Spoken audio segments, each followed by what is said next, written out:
we did Apollo 11 before on the LEM. This is on Apollo 12, and I did not find this. From the last video we did, there was a comment made, sarcastic. He made a comment underneath the video we were doing, and we did have the Apollo 12 LEM up there, and they had a service bay that they had taken some equipment out of, like the laser reflector and stuff, out of the first quadrant that houses the helium tank, so there is no service bay there.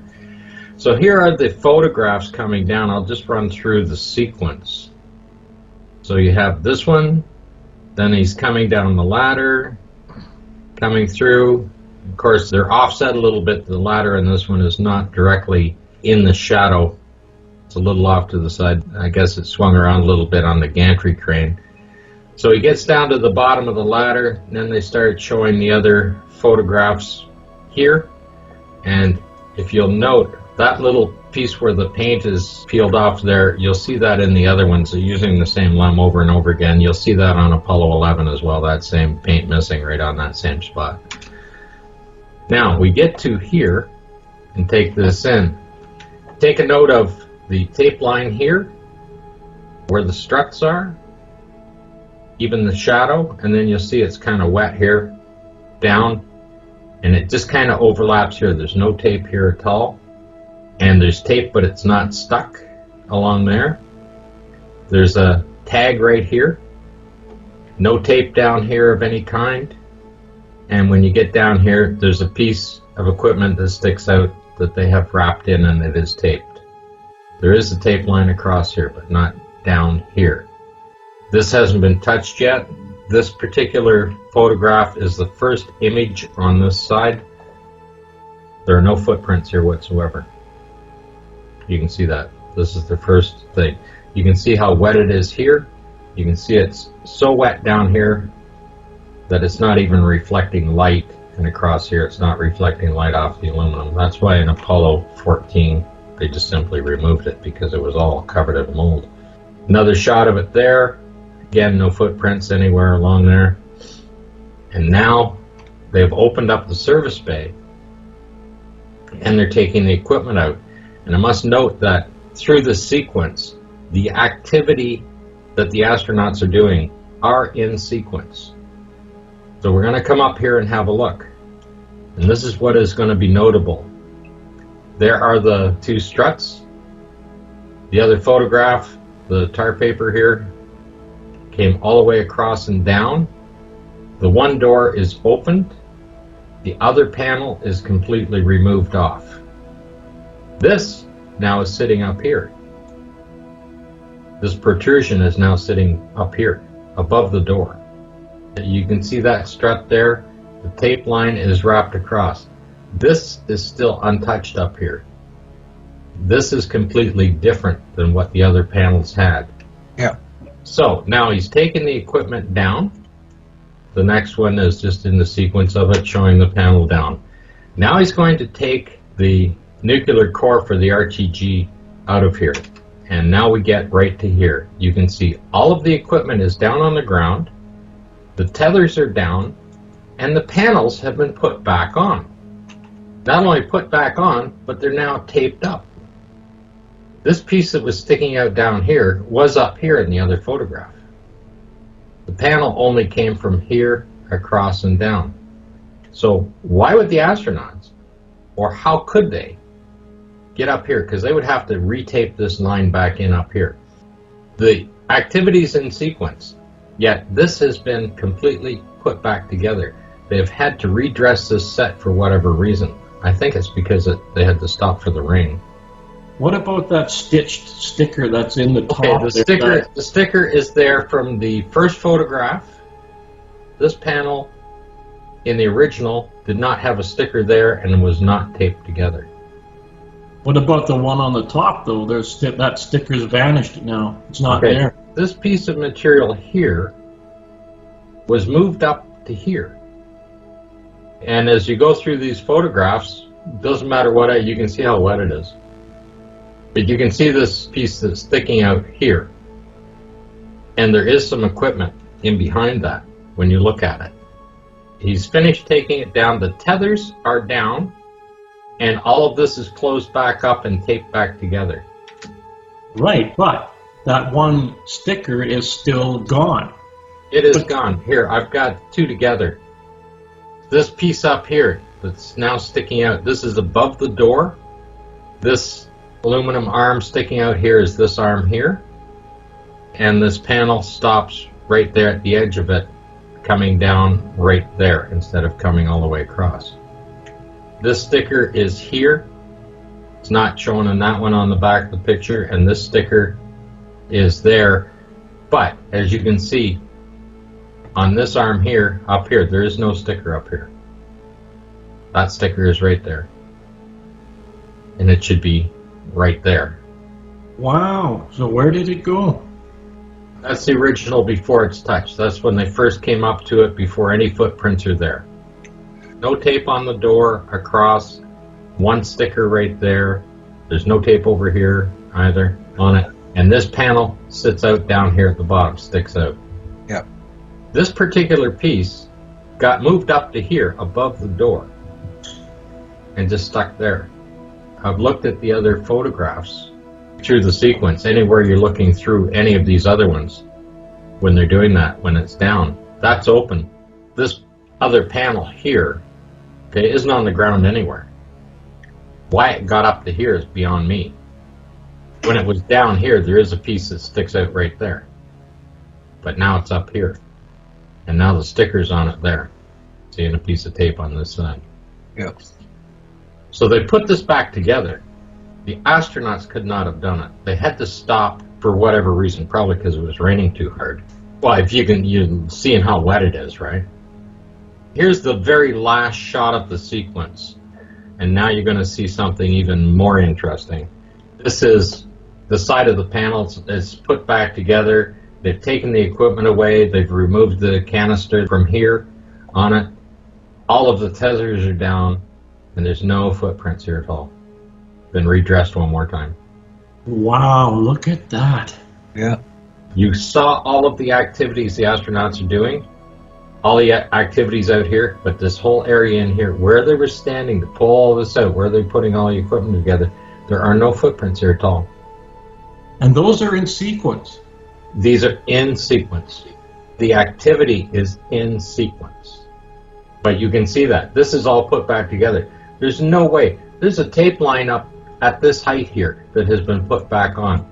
The astronauts could not have put that back on. They retaped it. You can see where they retaped it there. But you can see that's all put back in. There's a sticker there and a sticker there. On the tape's now missing from there again. All kinds of little things, but you can see that right down there. No activity whatsoever. No, it's completely bare. It's like it's been swept. It's been redressed. The activity is clear. They've taken the equipment out. The tethers are there, still hanging down. And this is all put back together. Impossible. Absolutely impossible. On that previous picture, Scott, Yeah? in the center of that, why is there so much mylar inside that doorway? That's what it looks like. Half the doorway's in place, or half the coverage of it, but you've got mylar behind it. It sits out a foot or so here, so there's mylar down the side of it. Just on that side, Yeah, that's right. this base sticks out. Okay, yeah. Okay, it sticks out a bit. That's on the side. And you'll see that in this one as well. There it is there with it open. All right, okay, yeah. Okay, that's the part that's there. But as you can see, this piece that's taped in here got moved up to there and taped in. Yeah. Why would the astronauts do that? It's impossible. The panel just didn't get slid up there. No. That's taped on. Then it gets put back down again. And it's not like the images are out of sequence, because the activity is in sequence. They've taken the equipment out, and you go to the next photograph, they're taking it out there yet, and then there they are. Now they're going to go to the next part of their sequence, which is to bring this down, and it's all put back together right there. And taped. It seems illogical to put all that back together after you've removed the items from inside that storage. Yes, because it's going to stay behind. It's all going to stay behind. You don't need to do that. So why was it done? It's a complete waste of time. Well, like I said, look at how wet this stuff is. Look at how wet the ground is here. You start looking. Like, this is mud right down here. Look at his boots. Mud. Completely soaking wet panels. But it's the way it's put back together. They had to tape it in. They had to retape this line up here. They had to tape all of this in here. Those guys can't get up there just like that. No. Number one. And number two, why would they do it? But they didn't have Captain tape with them to do that. They couldn't have retaped all of that. They never had anything like that. But you can see that the activity is in sequence. They come up, they open the bay doors, they take the equipment out, it's laying on the ground, the tethers are laying down, and this is put back together. They must have closed it up because it was raining too hard or something when they were shooting it. Everything is soaking wet.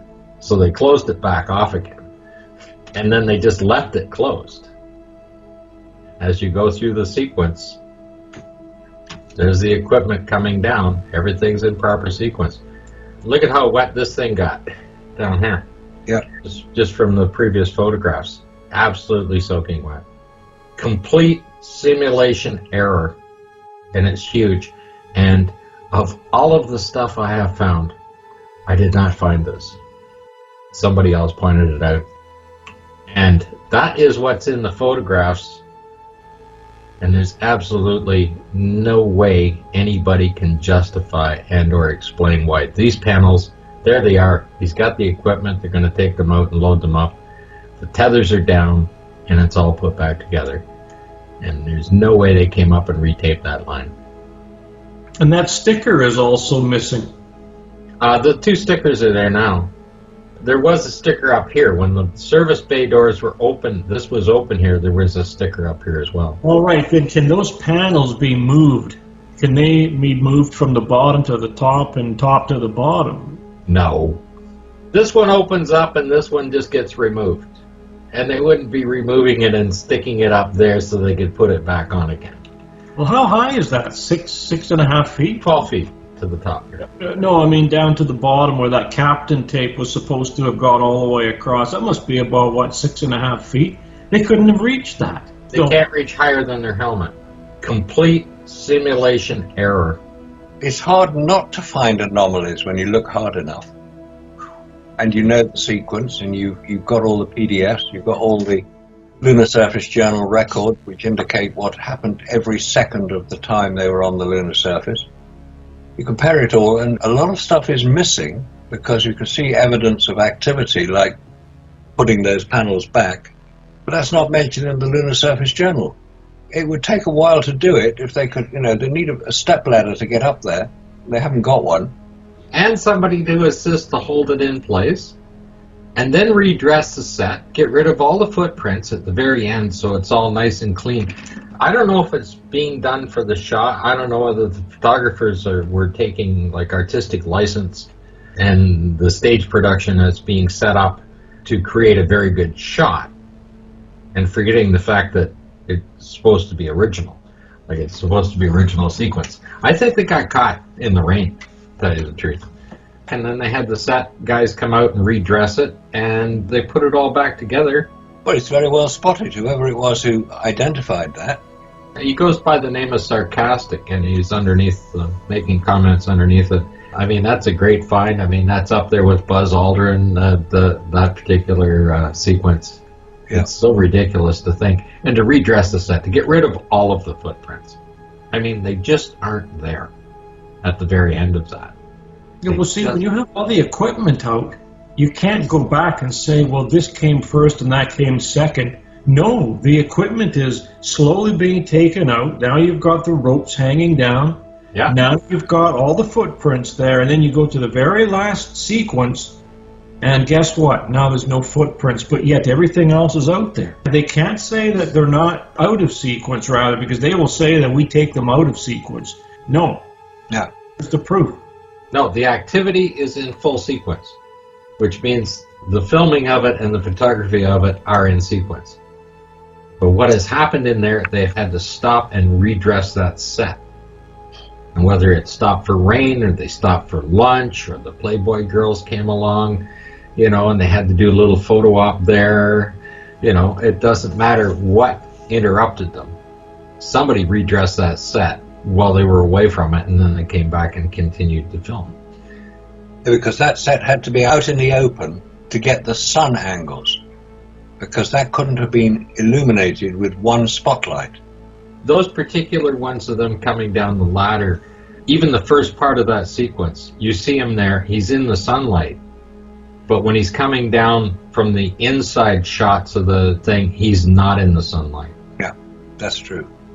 Whoever was shooting from inside the LEM at those first ones, just as his helmet coming out of there, he should have been in the sunlight for those, because the outside shots of him coming down, he is in the sunlight. Well, he's lit up like a Christmas tree. Yeah. That's right. Yeah. It's amazing how reflective this surface is, isn't it? Whatever surface they were using, whatever material they were using, because you can buy artificial moon surface material. I mean, Tom Hanks did it when he shot Apollo 13. Most people have done it. I mean, there are companies in America that sell artificial moon rock. Yeah, Jared White purchased 20 pounds of it. Yeah, he did. Yeah. Yeah. You can buy 20 kilos. That was quite a bit. And he found it and walked around in it and showed the effect it had. There's so much that is inconsistent with what we would expect to see. That's the problem. And I think what's important is the work that you've done, Robert, in posting these films so that people can look at them, comment on them. There'll be more and more people come forward with additional pieces of information. That's why these talks here are really important, because more people are seeing this stuff. They are. And all of a sudden now you have all these other people that have been looking and looking, and they say, hey, wait a minute, this isn't right. Why are those panels back on? Why is that tape back up there? Those guys couldn't have jumped up there. And where did the tape come from? Did they bring Captain Tape to tape the top of the panel? Well, where did that sticker go? It's the same one as before, and yet where did the sticker go? It's gone.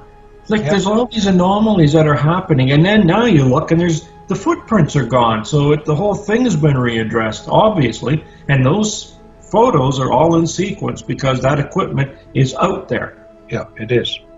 And of course, nobody thought that 50 years after the event, somebody would be sitting in front of a high-definition computer screen looking at the photographs in sequence and identifying the anomalies and the inconsistencies that go into the whole thing. Because the more you look, the more you find. You find so much of it, Scott. So many details. There's so many details in the photographs themselves. Some of them are small and hard to see. Those nice big ones, like Buzz Aldrin in that door frame. You realize that is just a prop. Yeah. Because there's no console, there's nothing to run that machine. If the console's not there, then the engine doesn't need to be there. And he's right up against that door frame, and it shows you it's a prop, and then you realize that, gee, they didn't take any photographs inside of that machine. They only needed that prop to have the ladder coming down to make the shot. And then it shows you how cheaply and quickly that they were putting these together. Their focus had to be on trying to get that giant rocket off the ground without blowing up. I mean, that's where their focus had to be all the time. They had to guarantee 7 times that thing took off the ground. Because that was the thing that everybody watched. On Apollo 11, there were 1 million people at Cocoa Beach watching this thing take off. It had to take off. It had to be seen to leave human sight. And 2 minutes after it took off, it didn't matter what happened. NASA will tell us what happened, but it doesn't mean to say that's what really happened. And when you look at the parrots, and now we can go to the parrots, if you listen to Neil deGrasse Tyson, it's got 7 million pounds of thrust and this and that and the other, and look at all of that fuel. It had enough fuel to go anywhere. It had enough fuel to go to the moon. No, it didn't. The first stage ran for 2 minutes and 42 seconds, and it was done, and that's 80% of the fuel that was on board. And after 9 minutes, it's empty. And so with your pockets, they will empty your pockets because they charge anywhere from $100,000 to $150,000 for one appearance. We looked it up. Brian Cox is 100 to 200,000. Neil deGrasse Tyson is 100 to 200,000. Bow tie guy, he's what, 75,000? That's virtual or just to have him on a video. Yeah. That's what they're charging. Why did they charge so much? I mean, that's quite a lot of money. It's almost as much as Bill Clinton got for making a public speech. Well, we never looked up how much he charged. Robert has a website on that shows how much these celebrities charge to make an appearance. Who is making money out of Apollo? Well, the government certainly is, because they make a huge pile of money from the museums. This latest video out there is addressing another problem about being on the moon and that positive and negative charge that's there. Yeah. It's showing that as the sunlight, as the cosmic rays are coming across, especially on the sunlit area, the negative is drawn to the lunar surface and the positive charge stays above. And when you cross over that, if you were coming down on a craft, they're not talking about getting a little bit of a static electricity discharge here. They're talking about hundreds of volts that would literally fry the craft. When you see that and watching that video and realize that none of that has been addressed in anything to do with Apollo. This is discoveries that have happened later on. This wasn't done. The suits would have to be designed, the craft would have to be designed to be able to deal with it.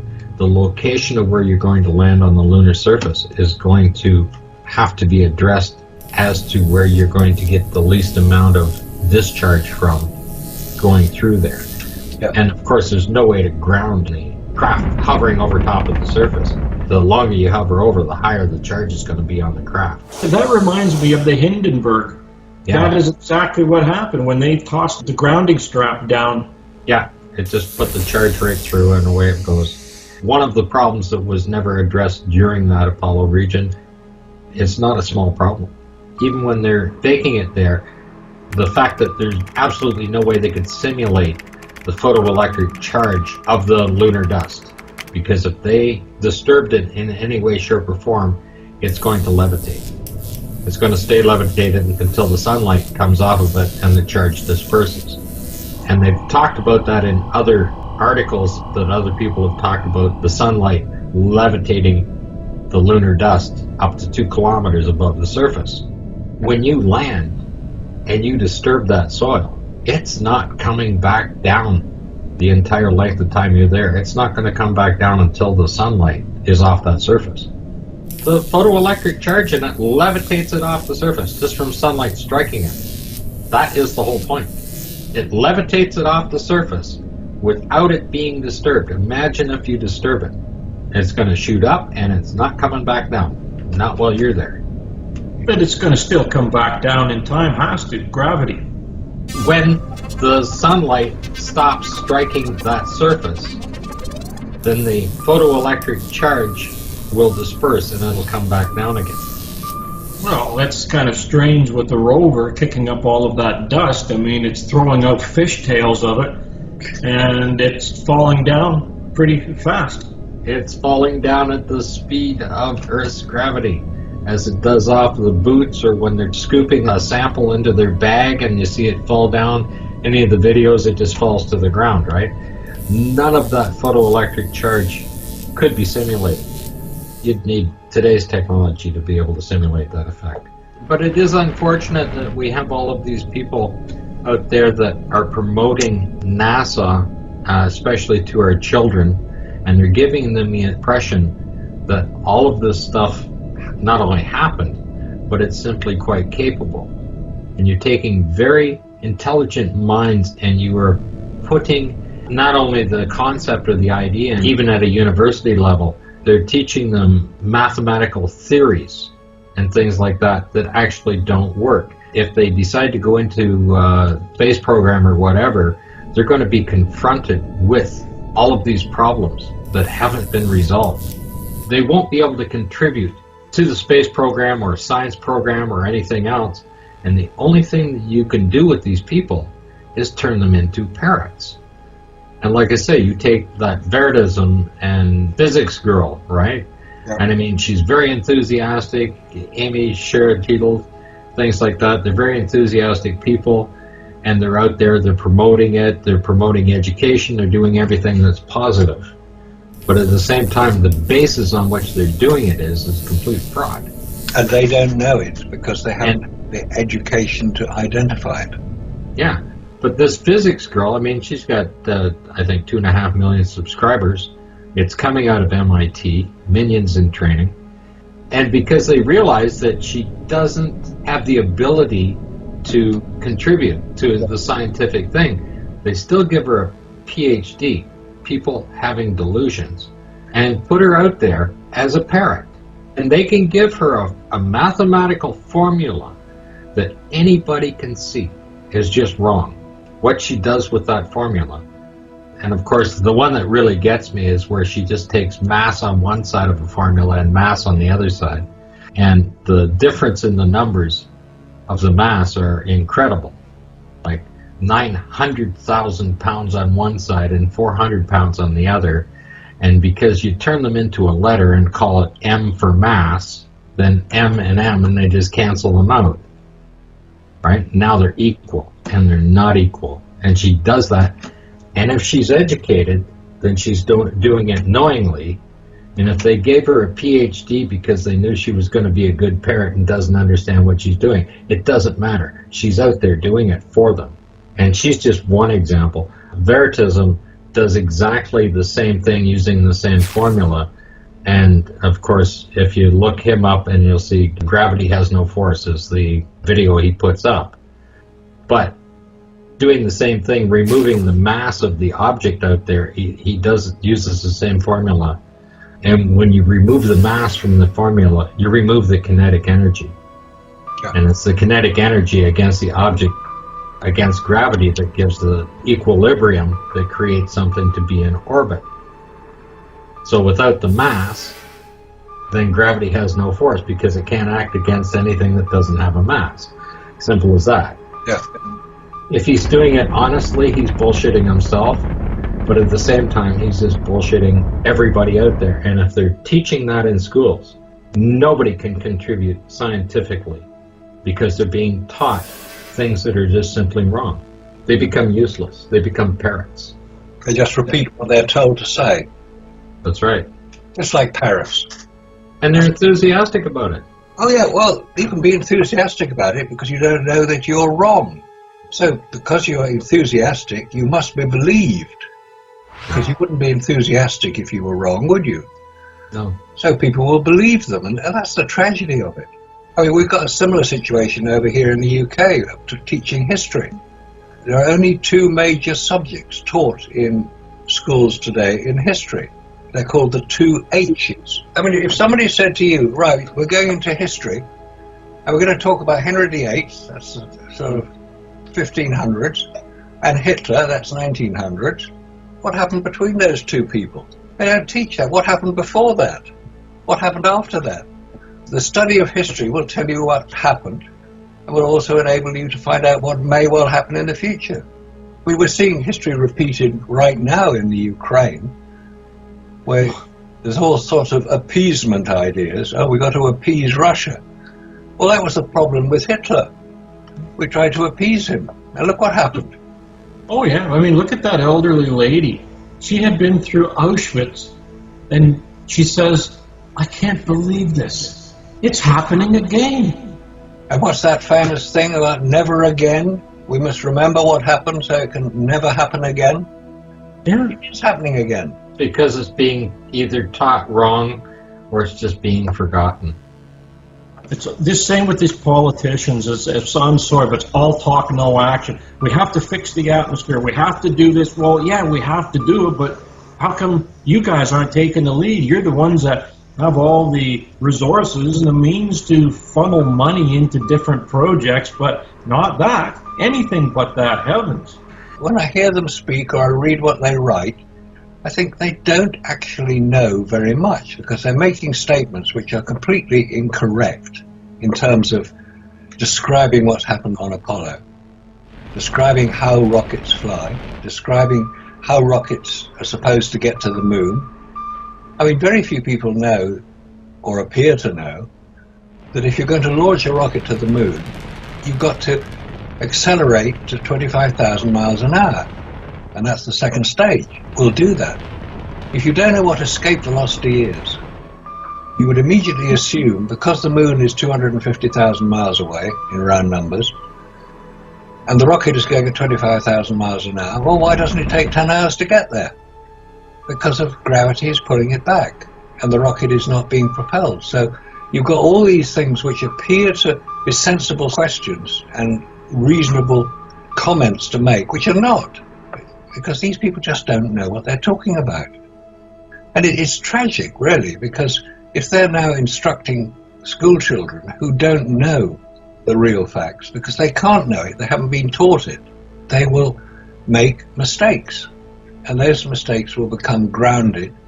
And if the mistakes are such that they don't equate to the scientific examination of any subject, then they're going to find complete problems in moving forward. They won't be able to move forward because they don't have the background in the science required to move forward, which is one of the things I reckon is causing a problem right now at NASA, that are having terrible trouble getting their rocket off the ground. I mean, this is a 30-year-old rocket.